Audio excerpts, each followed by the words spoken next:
Salut, c'est Trado, je suis content de vous retrouver pour la mise à jour de l'analyse technique de l'or et de l'argent, mais également rapidement du platine et du palladium parce qu'il y a du neuf, destiné à aider les investisseurs de long terme, que ce soit en euros ou en dollars, à se positionner.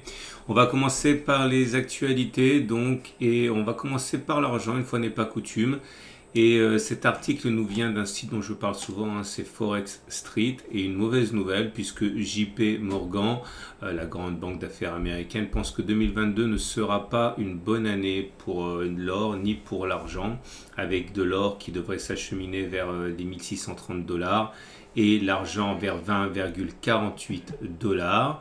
Deuxième actualité, cette fois-ci, alors c'est un article en français pour le coup, excellent comme d'habitude quand c'est sous la plume de Nicolas Perrin. Et Nicolas Perrin donc essaie de voir s'il faut essayer d'acheter au moins cher l'or. Alors c'est un très bon article parce qu'on y voit également bon, je vais pas spoiler les résultats, mais clairement toutes les études montrent que les gérants de fonds n'arrivent pas à battre les marchés en attrapant les plus bas, comme on dit. Comment des petits investisseurs comme nous le pourrions? Et ce qui m'amène donc effectivement à vous encourager à voir ça, que ce soit dans le cadre de vos investissements en or, mais également sur les actions éventuellement.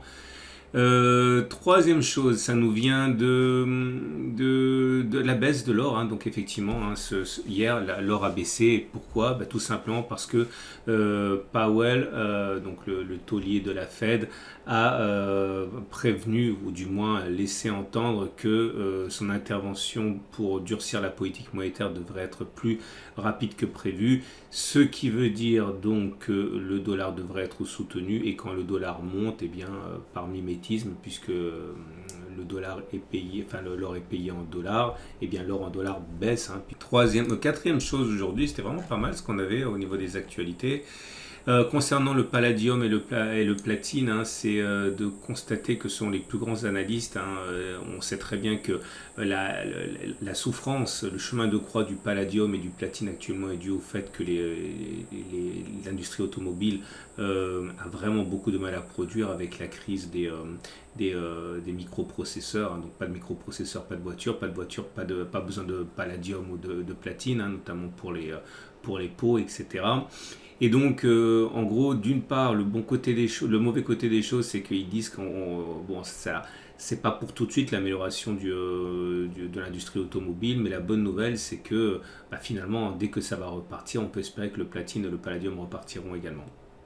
Donc voilà pour les actualités. Alors moi, il me vient tout de suite deux pensées, hein, par rapport à tout ça. Un, il est très difficile de savoir quoi faire. Parce que, bon, imaginons que les États-Unis durcissent leur politique monétaire, augmentent les taux d'intérêt pour casser l'inflation. Tous les analystes savent que très très vite, ils vont devoir arrêter parce que cela ferait exploser les difficultés pour payer la dette, hein, puisqu'on paye la dette avec des taux d'intérêt qui grossissent, donc on paye de plus en plus. Et donc beaucoup disent que les banques centrales ne peuvent pas se jouer à ce poker menteur de hausse des taux d'intérêt. Et donc ce qui veut dire en creux que l'inflation va repartir, et que tout ce qui repose sur l'idée que que les taux d'intérêt augmenteraient pour toujours est un vœu pieux parce que les banques centrales ne peuvent pas le faire.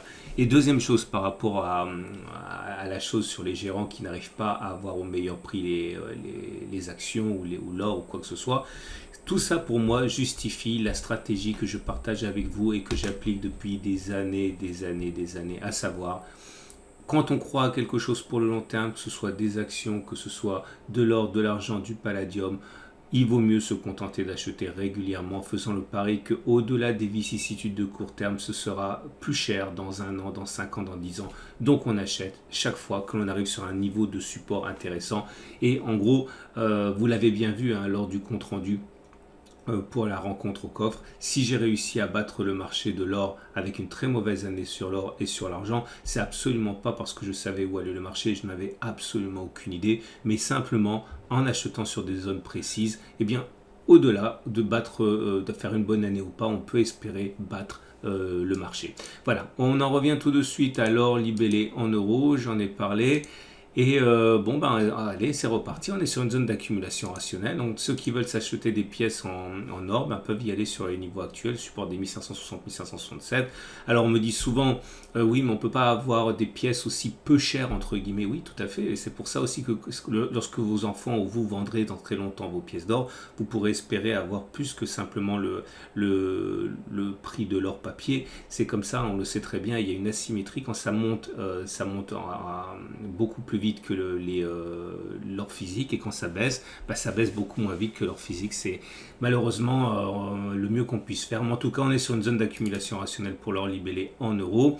Tendance de long terme haussière avec la M200 qui monte, tendance de fond haussière avec la M50 qui monte, tendance générale baissière avec la M20 qui descend. Pour l'or libellé en dollars, c'est la même chose.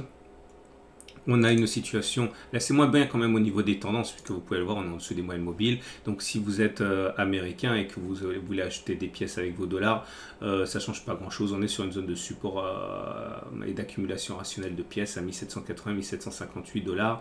L'once d'or, pour l'argent, je l'ai dit, bon alors le problème de l'argent, c'est que ça a une connotation industrielle qui souffre à la fois des difficultés relatives au goulet d'étranglement et aux approvisionnements qui sont rendus difficiles, mais en plus avec son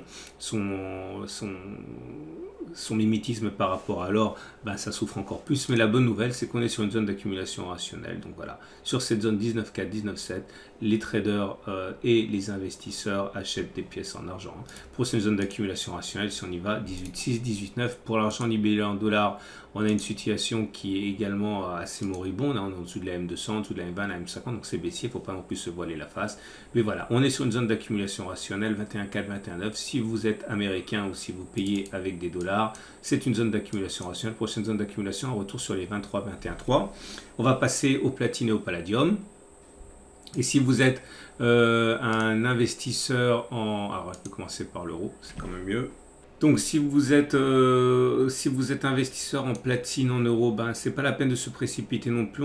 On était sur une zone d'accumulation rationnelle à 822 euros qui a fait l'objet sans doute d'accumulation de la part de nombreux d'entre vous. Pas la peine de se bousculer maintenant. Prochaine zone d'accumulation rationnelle 795, 768 euros. Et pour le platine, mais cette fois-ci libellé en dollars. On est sur zone d'accumulation rationnelle. Le support majeur de 943-908 dollars peut donner donner matière à achat. On termine avec le palladium en euros. Et là aussi, on est sur une zone d'accumulation rationnelle, puisque on est sur le support majeur des 1350-1545 euros. Et c'est pareil pour le palladium libellé en dollars. Vous pouvez vous le procurer actuellement sur la zone de support majeur à 1646, 1499. Voilà.